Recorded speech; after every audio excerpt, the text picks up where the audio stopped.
말씀을 드리겠습니다. 성도님들이 이렇게 살아가시다 보면 뭔가 설명할 수 없는 어떤 그 마음의 무거움, 그런 것이 찾아올 때가 있으신 그런 경험이 있으실 거예요.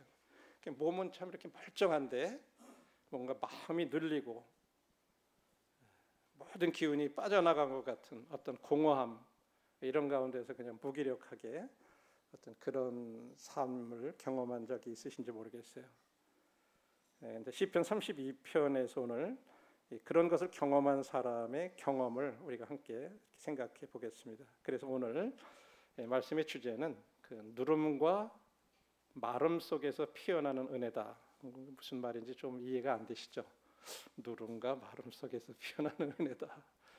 그 의미를 이렇게 좀 설명을 드리겠습니다.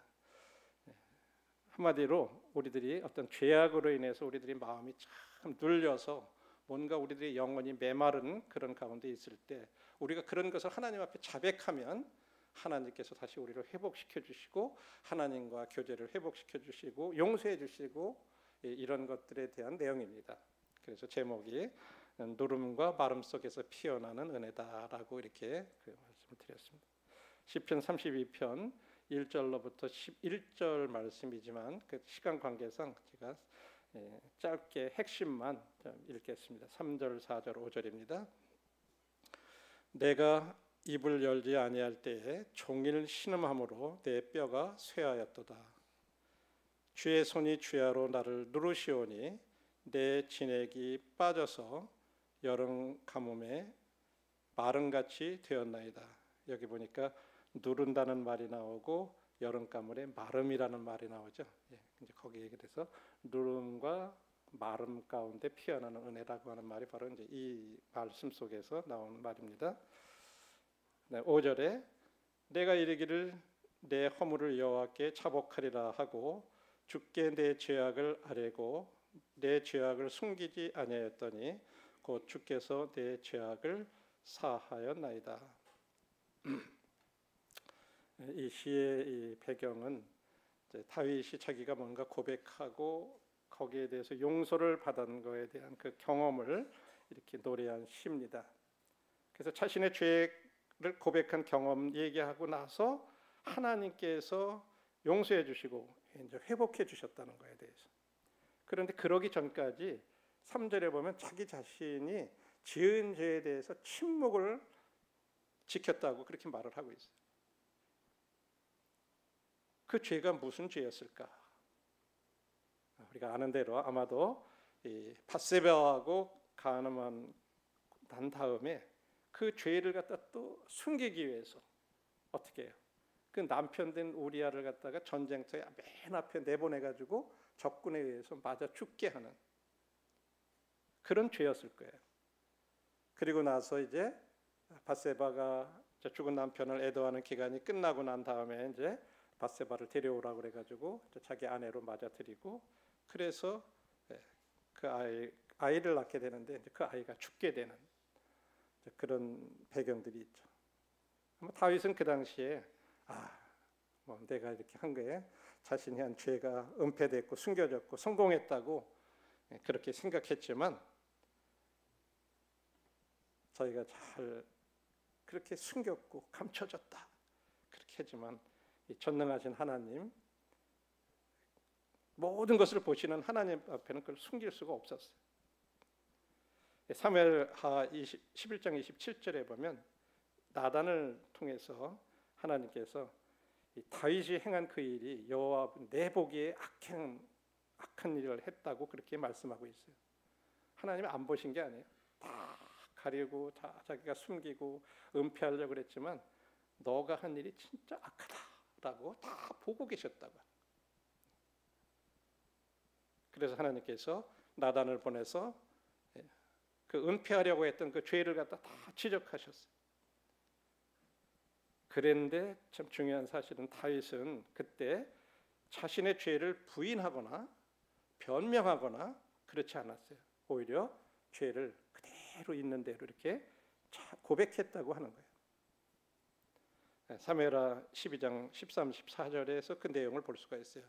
다윗이 나단에게 이르되 내가 여호와께 죄를 범하였노라 하매 나단이 다윗에게 이르되 여호와께서도 당신의 죄를 사하셨으니 당신이 죽지 아니하리이다. 그러나 이 일로 여호와의 원수들에게 큰 모독의 기회를 주었으니 당신이 낳을 아이가 반드시 죽으리라 하니라. 사실 이 죄는요, 구약 율법에 따르면 간음과 살인은요 사형에 처해야 하는 그런 죄예요. 그런데 하나님께서 은혜로 그것을 사형을 철회하시고 다윗을 용서하시고 회복시켜 주신 그런 내용이죠. 그렇지만 우리가 여기서 잊지 말아야 될 것은 비록 다윗이 죄를 용서받았고 하나님과 관계가 회복이 되었지만요, 다윗이 지은 그 죄에 대한 그 결과는요 계속해서 따랐다고 하는 거예요. 죄의 결과에 대한 고통은 계속 따랐다고 하는 거예요. 우리가 이것을 잊어서는 안 돼요. 우리가 잘못했을 때 우리가 고백하면 죄는 용서를 받지만요, 그 지은 죄로 인한 그 결과는요 우리 생애가 끝나는 날까지 우리가 감당해야 된다고 하는 걸 잊어서는 안 돼요. 그래서 죄가 무서운 거예요. 예. 그래서 시편 32편은요 사실은 시편 51편하고 밀접한 관계가 있어요. 시편 51편에서 나단이 다윗의 죄를 이렇게 지적했을 때 쓴 것이 시편 51편이에요. 거기에 보면 51편의 제목이 다윗의 시 인도자를 따라 부르는 노래, 다윗이 밧세바와 동침한 후 선지자 나단이 그에게 왔을 때 지은 시다라고 이렇게 얘기하고 있어요. 그런데 시편 32편은 그래서 51편 1절로부터 4절은 이렇게 얘기해요. 하나님이여 주의 인자하심을 따라 내게 은혜를 베푸시며 주의 많은 긍휼을 따라 내 죄악을 지워 주소서. 나의 죄악을 맑게 씻으시며 나의 죄를 깨끗이 제하소서. 물은 나는 내 죄과를 아오니 내 죄가 항상 내 앞에 있나이다. 내가 주께만 범죄하여 주의 목전에 악을 행하였사오니 주께서 말씀하실 때 의로우시다 하고 심판하실 때 순전하시다 하리이다. 14절과 17절에서는 또 이렇게 얘기합니다. 하나님, 나의 구원의 하나님이시여 피 흘린 죄에서 나를 건지소서. 이게 밧세바의 아내 우리아를 죽인 그거에 대해서도 얘기하는 거예요. 내 혀가 주의 의를 높이 노래하리이다. 여호와여 내 입술을 열어 주소서. 내 입이 주를 찬송하여 전파하리이다. 주께서는 제사를 기뻐하지 아니하시나니 그렇지 아니하면 내가 드렸을 것이라. 주는 번제를 기뻐하지 아니하시나이다. 주께서 구하시는 제사는 상한 심령이라. 상하고 통회하는 마음을 주께서 멸시하지 아니하리이다. 이게 이제 51편에서 나단이 와서 지적했을 때 고백한 그런 시예요. 내가 진짜 하나님 앞에만 죄를 범했다. 그리고 내가 또 피를 흘리는 죄도 범했다. 간음죄도 범하고. 그러고 나서 회복을 받았을 때가 쓴 시가 이제 시편 32편이에요. 그러니까 먼저 51편을 쓰고 나서 나중에 쓴 것이 이제 시편 32편입니다. 특별히 이제 4절에 보면은 내가 입을 열지 아니할 때는 내가 종일 신음함으로 내 뼈가 쇠하였나이다. 주의 손이 주야로 나를 누르시오매 내 진액이 화하여 여름 가뭄에 빠졌나이다. 여름 가뭄같이 되었다. 그래. 이 말씀을 보면 나단이 와서 다윗을 만나기 전에는 그 은폐 시도가 진행되는 기간 동안에는요, 사실은 거죽으로는 그런 것 같았지만 모든 것이 순탄하지 않았던 것을 보여줘요. 자기의 그 뭐라 그럴까, 하나님 앞에서 이렇게 죄를 고백하기 전까지 느낀 그 내적인 압박과 어떤 그 생명력의 소진, 이런 경험이 자기에게 있었다고 하는 것을 지금 이렇게 표현을 하고 있습니다. 그래서 다윗이 그 죄를 고백하지 않았을 때 자기 자신에게 어떤 정신적으로, 감정적으로, 영적으로, 그리고 육체적으로 그 영향을 미쳤다고 하는 것을 얘기를 하고 있어요. 그래서 먹을 수도 없었고 몸은 쇠약해졌고 하루 종일 그것 때문에 그냥 막 신음하고, 그래서 기력도 없고 활력도 없고, 이게 다윗은 자기가 하나님의 징계 아래에 있었다고 하는 것을 알았어요. 이와 같은 경험은 오늘날 우리 믿는 우리들에게도 마찬가지입니다. 우리가 이 죄의 문제에 대해서 우리가 그대로 자백하지 않고 그대로 우리가 품고 있을 때 그렇게 된다고 하는 것을 이 시편 32편에서 우리에게 말씀해주고 있습니다. 그래서 오늘 이제 이 32편을 통해서 우리에게 주시는 교훈은 두 가지입니다. 첫 번째는 경건한 슬픔은 회개와 구원을 우리에게 가져다 준다고 하는 것입니다. 그리고 두 번째는 경건한 교훈은 우리 삶의 방향과 또 우리의 삶의 기쁨을 가져다 준다고 하는 것입니다. 이것이 오늘 시편 32편에서 우리에게 주시는 그런 말씀입니다. 첫 번째로 경건한 슬픔은 회개와 구원을 가져다 준다고 하는 말씀은 우리 신약성경 고린도후서 7장 10절에서 확인해 볼 수 있어요. 하나님의 뜻대로 하는 근심은 후회할 것이 없는 구원에 이르게 하는 회개를 이루는 것이요. 여기 하나님의 뜻대로 하는 근심이라고 하는 표현이나 경건한 슬픔이라는 표현은 영어에서는 같은 godly sorrow라고 하는 그런 단어를 사용하고 있어요. 경건한 슬픔, 하나님의 뜻대로 하는 슬픔. 믿지 않는 사람들의 경우에도요, 우리들이 경건한 슬픔을 하게 되면 회개로 이루어져서 자기들의 죄의 형벌로부터 영원한 구원을 받기 위해서 주님께로 돌이키게 한다는 거예요. 믿는 사람들의 경우에도요, 경건한 슬픔은 이 고린도 신자들처럼요, 하나님의 그 징계로부터 구출을 받게 된다고 하는 거예요.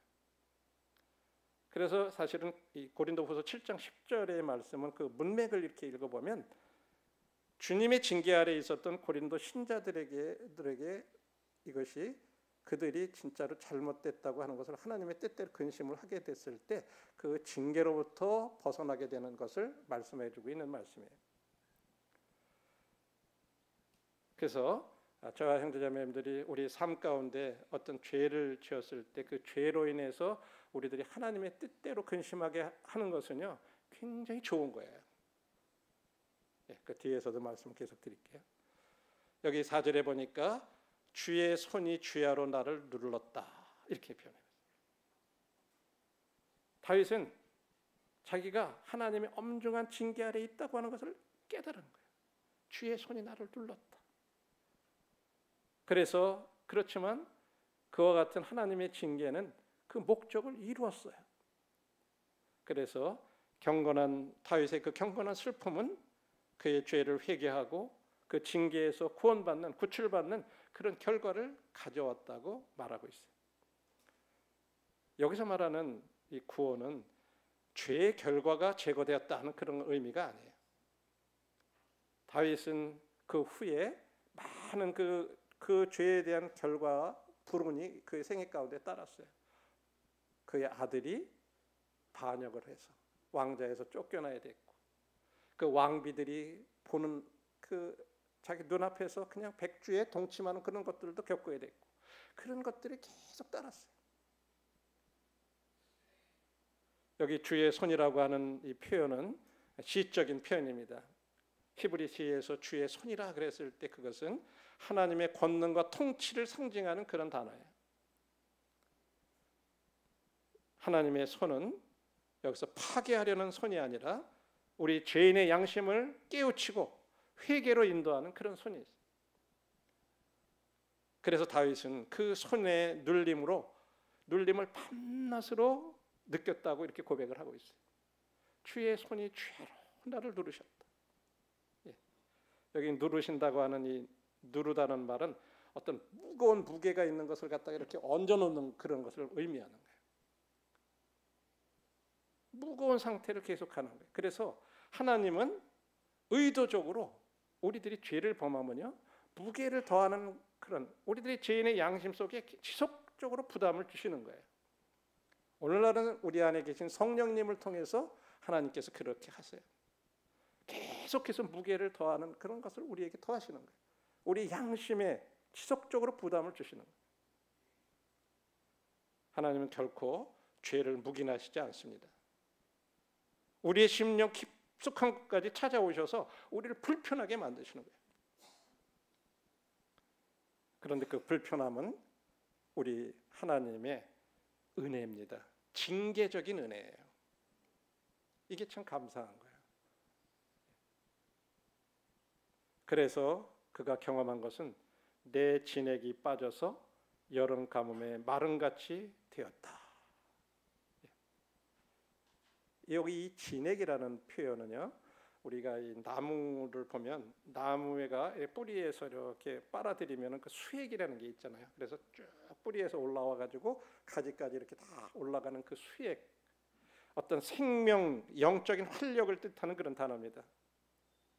그런데 죄를 숨기고 있는 동안에는요, 다윗의 영혼은 마치 한여름의 뜨거운 바람 속에서 수분을 다 잃어버린 풀처럼 메말라 버렸다. 이렇게 지금 표현한 거예요. 자기 상태가. 여기 빠졌다라고 하는 히브리어를 찾아보면 이거는 이렇게 그 변화됐다라고 하는 그런 단어예요, 원래.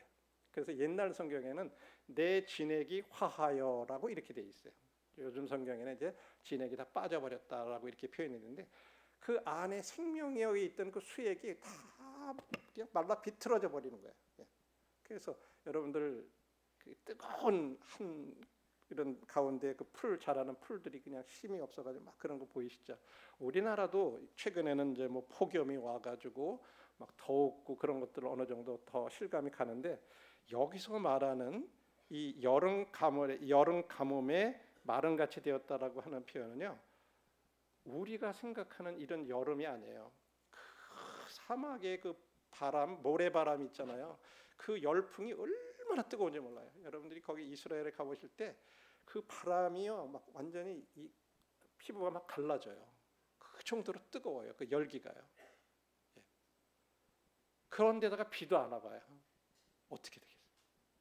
그 메마른 것 같아요. 그렇게 바뀌었다는 거예요. 죄를 숨기고 있으면요, 그렇게 되는 거예요. 그래서 그냥 여기서 말하는 그 이 메말름이라고 하는 것은 단순히 그냥 심적으로 필요한 어떤 그런 정도를 말하는 게 아니라 하나님과의 교제가 끊긴 그런 영적인 상태를 지금 말해주는 거예요. 그랬을 때 다윗은 거기에 대해서 5절에 이렇게 얘기해요. 내가 주께 내 죄를 아뢰고 내 죄악을 숨기지 아니하며 이르기를 내 허물을 여호와께 자복하리라 하였더니 주께서 내 죄악을 사하였나이다. 너무너무 힘들고 막 그 열기에 메마름 속에 자기가 하나님과의 교제가 끊어져 가지고 자기가 너무너무 메마른 어떤 그런 상태를 보고는 이건 하나님의 손이 나를 누르시고 있구나. 내가 이렇게 내 영혼이 이렇게 메말라지게 됐구나. 이거를 알고 내가 내 죄악을 숨기지 않아야 되겠다.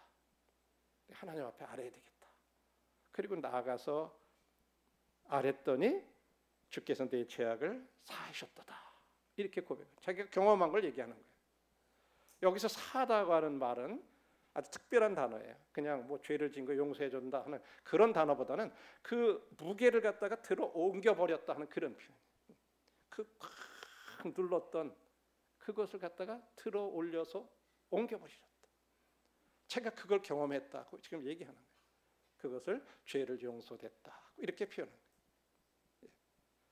눌림의 무게가 제거되고 다시 이제 생명의 수액이 다시 흐르는, 그래서 하나님과 교제가 회복되는 그것을 경험했다고 하는 것을 이렇게 표현을 하는 거죠. 그래서 다윗과 주님과의 교제가 다시 이렇게 회복이 됐습니다. 그래서 그는 7절에 이렇게 노래를 해요. 주는 나의 은신처이시오니 환난에서 나를 보호하시고 구원의 노래로 나를 두르시리이다. 하나님께서 나를 여기서 이렇게 이런 데서 구출해 주셨어요. 이렇게 지금 찬양을 하고 있는 거예요.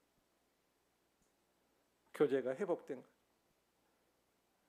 여러분, 주님 앞에서 우리들의 죄를 깨끗이 드러낼 수 있다는 것은 진짜 큰 축복입니다.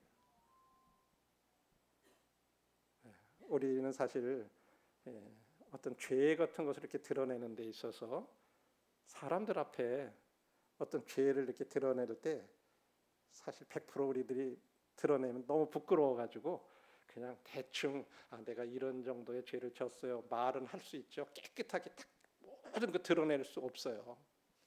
사람들 앞에는 우리 못 그래요. 하나님 앞에서는 우리들이 깨끗이 다 드러낼 수 있다고 하는 거예요.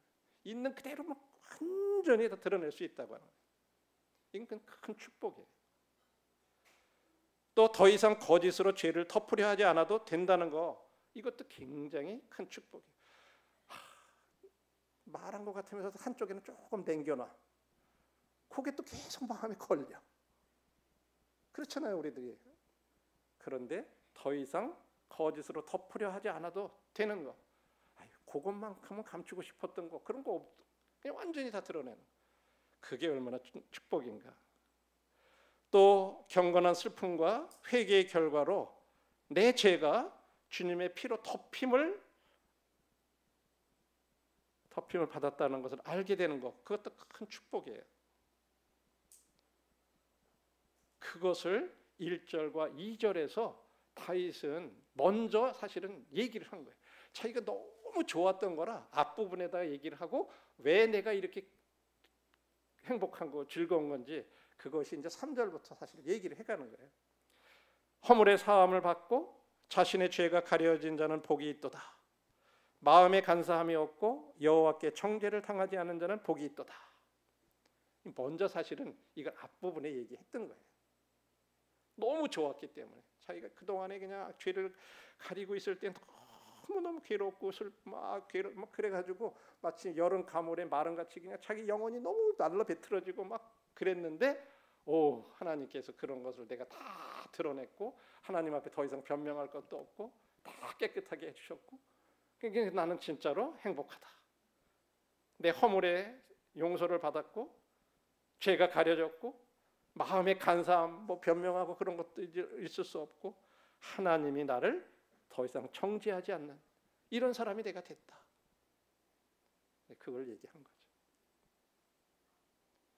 그래서 다윗이 경건한 슬픔은 우리에게 이처럼 회개와 구원을 가져다 준다 하는 것을 이제 첫 번째 자기가 경험한 경험을 통해서 얘기를 한 거죠. 그걸로 끝나는 것이 아니라 두 번째로는 자기가 그렇게 했을 때 자기가 살아가야 될 삶의 방향과 그 다음에 삶의 기쁨을 다시 가져다 주셨다고 하는 것을 얘기하는 거예요. 우리가 다 바라는 거 아니에요? 그죠? 예. 그러면서 8절부터 이렇게 얘기해요. 내가 내 갈 길을 가르쳐 보이고 너를 주목하여 훈계하리로다. 너희는 무지한 말이나 노새같이 되지 말지어다. 그것들은 제갈과 굴레로 단속하지 아니하면 너희에게 가까이 가지 아니하리로다. 악인에게는 많은 슬픔이 있으나 여호와를 신뢰하는 자에게는 인자함이 두리리로다. 너희 의인들아 여호와를 기뻐하며 즐거워할지어다. 마음이 정직한 너희들아 다 즐거이 외칠지어다. 이건 자기가 지금 경험한 걸 얘기하는 거예요. 자기가 이런 것을 다 토설하고 용서를 받고 그렇게 했을 때 하나님께서 자기의 갈 길을 가르쳐 보이고 훈계하겠다. 하나님 우리들의 방향을 제시해 주시고 그 다음에 여기 말한 대로 기뻐하고 즐거워하고 우리들의 삶에 이런 것을 다시 가져다 준다고 말씀하고 있죠. 그래서 32편 이 제목에 마스길이라는 이런 헤브리어가 나오는데 그 말은 지혜와 통찰력과 관련이 있는 말이에요.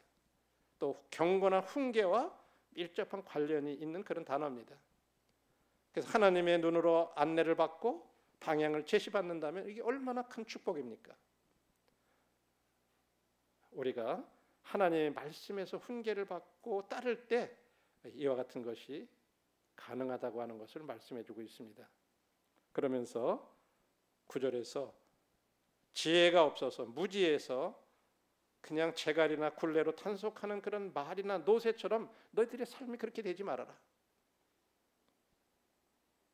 억지로 강요받지 말고 경건한 훈계를 구해라. 그렇게 되면 우리들이 찾던 그런 삶의 방향과 기쁨을 다시 찾게 될 거다 하는 것을 말씀해 주고 있습니다. 10절에 악인에게는 많은 슬픔이 있으나 의인에게는 인자함이 두를 것이다. 형제자매님들, 지금 혹시 우리들의 삶 가운데 내가 진짜 앞으로 어떻게 살아가야 될 건가, 어떤 그런 삶의 방향을 찾고 계십니까? 또한 뭔가 지금 눌리고 막 그래가지고 다시 내 영혼의 기쁨을 회복하기를 원하십니까?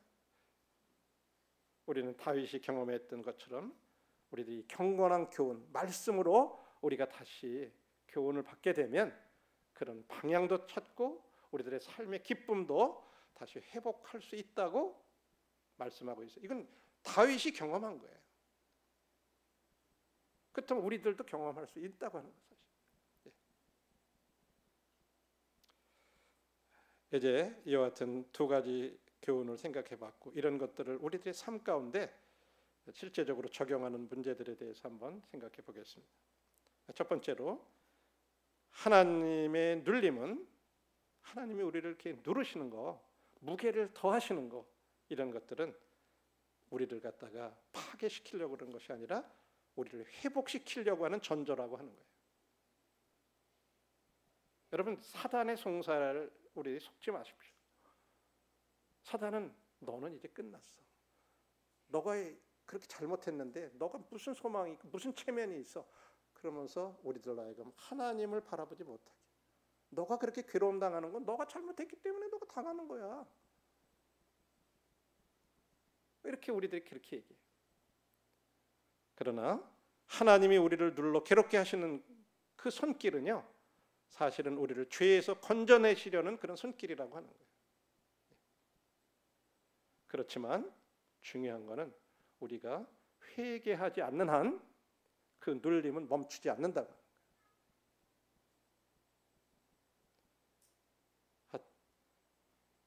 하지만 회개하는 그 순간 그 손은 눌림의 손에서 우리들이 위로와 회복의 손으로 바뀐다고. 우리들이 영적으로 메마른, 계속해서 내 상태가 영적으로 메마랐다고 하는 것은 내가 아직 회개하지 않는다는 신호예요. 영혼의 진액이 빠져나가고 말씀과 기도에 대한 갈망이 사라질 때 우리는 그 이유를 직시해야 합니다. 죄를 감추면 우리 영혼은 하나님과의 교류를 잃고 진액이 빠져나가듯이, 진액이 화하듯이 우리들은 활력을 상실합니다. 이것이 다윗이 그 죄를 고백하기 전까지 경험한 내면적인 탈진이었다고 합니다. 우리 형제들도 요즘 보면 이 더운데 나가가지고들 굉장히 그 더운 가운데서 일을 하고 있는 성도님들이 계신데 얼마나 더워요. 땀이 진짜 나죠. 완전히 되면 육체적으로 진짜 탈진이 오잖아요. 그것처럼 우리들이 내적으로도 그런 탈진이 올 수 있다고 합니다. 이 메마름은 어떤 심리적인 그런 피로가 아니라 하나님의 생명 공급이 차단된 그런 결과로 오는 것들입니다. 다윗처럼 우리의 죄를 덮어두고 있지는 않는지, 그때 우리들이 필요한 것은요, 환경을 좀 바꿔보고 어떤 그런 것이 아니에요. 그런 걸로 되는 것이 아니라 우리 마음 깊은 곳에서 나오는 자백이 있어야 된다고. 그때 그 눌림은 풀리고 메마름은 이제 다시 촉촉해지고 적셔진다고 하는 거예요. 두 번째로, 죄의 문제는 하나님과 즉시 해결하라고 하는 것입니다. 6절에 이로 말미암아 모든 경건한 자는 주를 만날 기회를 얻어서 주께 기도할지라. 진실로 홍수가 범람할지라도 그에게 미치지 못하리이다. 이게 다윗이 경험하고 고백한 거예요. 주를 만날 기회. 주님은요, 항상 준비하고 계세요. 항상 우리를 만날 준비를 하고 계세요. 우리를 받아주실 준비를 하고 계세요. 그 기회를 얻어서 주께 자백해라, 기도하라. 그래서 경건한 사람들은 죄를 지었을 때 속히 주님 앞에 나온다고 하는 거예요. 하나님의 관계가 회복되기를 기다리지 않는다는 거예요. 빨리 나오는 거예요. 그냥 가만히 있다 보면 언제쯤 그렇게 또 되겠지, 회복되기를 그냥 어떻게 저절로 되겠지, 이렇게 기다리는 게 아니라는 거예요. 그분께 빨리 나가서 죄를 자백하고 용서를 구하면 그분의 정결함을 받는 것을 의미하는 거예요.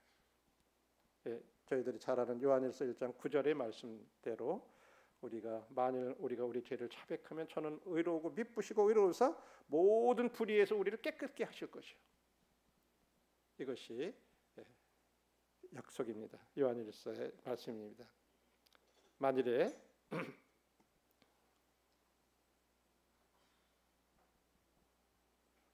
우리가 기다리면서 계속 죄를 고백하지 않는다면요, 이제 하나님께서 우리와의 교제에서 물러나시고 우리의 삶에 징계를 내리신다고요.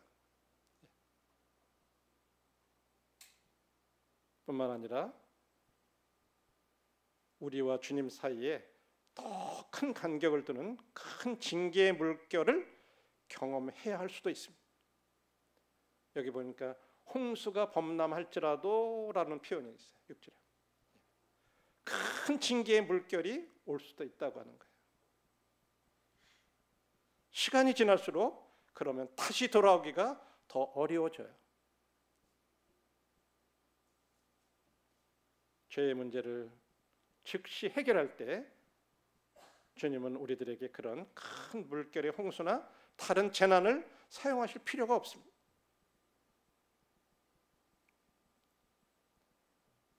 그렇게 함으로써 우리는 하나님의 가족 안에서 고통스럽고 불쾌하고 때로는 긴 징계에서 우리들이 구출받을 수 있다고 하는 거죠. 즉시 해결하는 것이 중요합니다. 미루지 마세요. 사람들과의 관계가 중요한 것이 아니에요. 하나님 앞에서 우리들이 잘못한 그 죄가 있고 불순종한 그런 일들이 있으면 즉시 해결하세요. 만일에 계속 가면 여기에 그런 표현이 있어요. 아까 누른다고 하는 이 표현은 다른 주석에 보면요, 그가 계속해서 그 한 번에 단번에 누름으로 끝나는 것이 아니라 점진적으로 점점 더 강하게 누르신다고 하는 그런 표현이 있어요. 지금 우리들한테 야, 너 요만큼 올려놓으셔서 뭔가 심적으로 이래서는 안 되는데, 이렇게 해서는 안 되는데 하고 느끼면서도 계속해서 가면요, 조금 더 무거운 짐을 또 누르셔. 그래서 돌아오라고 하시는 거예요. 그런데도 또 안 하면 더 무거운 짐을 점진적으로 누르신다 그래요. 우리 그것을 결코 피할 수 없어요. 한번 이제 오늘 들은 말씀을 생각하면서 우리 각각 개인에게 한번 이 질문에 대해서 한번 스스로 우리가 답을 해볼 수 있기를 바랍니다. 나는 최근 하나님 앞에서 무거움을 느껴본 적이 있는가? 내 마음에 심적으로 진짜 무엇인가 무거움을 느껴본 적이 있는가?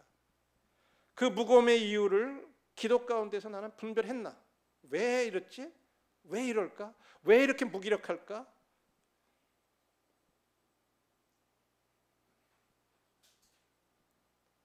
나의 영혼은 촉촉한가? 아니면 여름 가뭄의 땅처럼 메말라 있는가? 그 이유는 무엇인가? 혹시 지금도 하나님 앞에서 숨기고 있는 어떤 죄가 있는가? 그 죄를 고백했을 때 하나님이 주실 회복의 은혜를 나는 진짜 믿고 있나?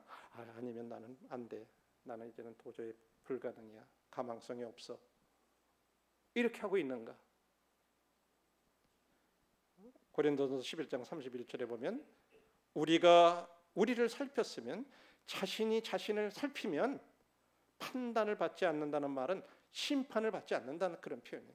하나님은 절대 자기 자신을 스스로 살피는 사람, 회개하는 사람에게는 절대 하나님께서는 심판하시지 않으세요.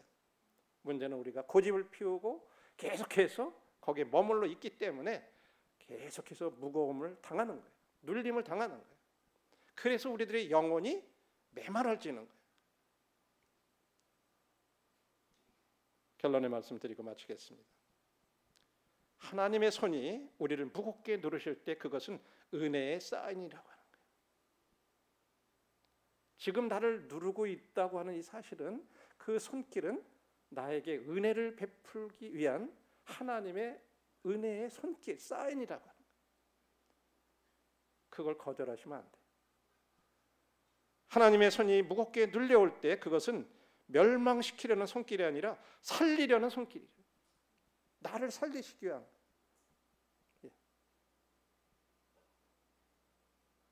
진액이 말라 더 이상 견딜 수 없는 그 자리에서 우리는 고백을 통해 은혜의 비를 맞습니다.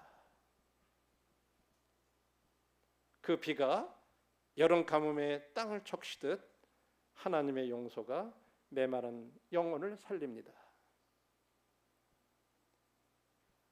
그래서 우리들의 삶 가운데 진짜 잘못한 그런 죄라든지 이런 것들이 있을 때 그것을 고백하면요, 마치 사막에 은혜의 단비가 내리듯이 우리들의 심령에 참으로 하나님의 용서가 임해서 우리들을 누르고 있는 그 무게를 갖다가 옮겨 드시는 그런 용서, 그래서 다시 그 수액이 흐를 수 있는 그런 회복이 있다고 하는 사실을 우리 함께 기억하면서 성도님들, 우리들이 다시 한번 이런 부분들에 대해서 우리들의 삶 같이 살펴보고 주님이 우리들의 영혼을 다시 좀 살리시고 회복시키셔서 우리들도 다윗처럼 노래하고 우리들의 삶의 방향을 다시 잡고 우리들의 삶 가운데서 기쁨으로 주님을 섬기는 저와 형제자매들의 삶이 되기를 바랍니다. 감사합니다.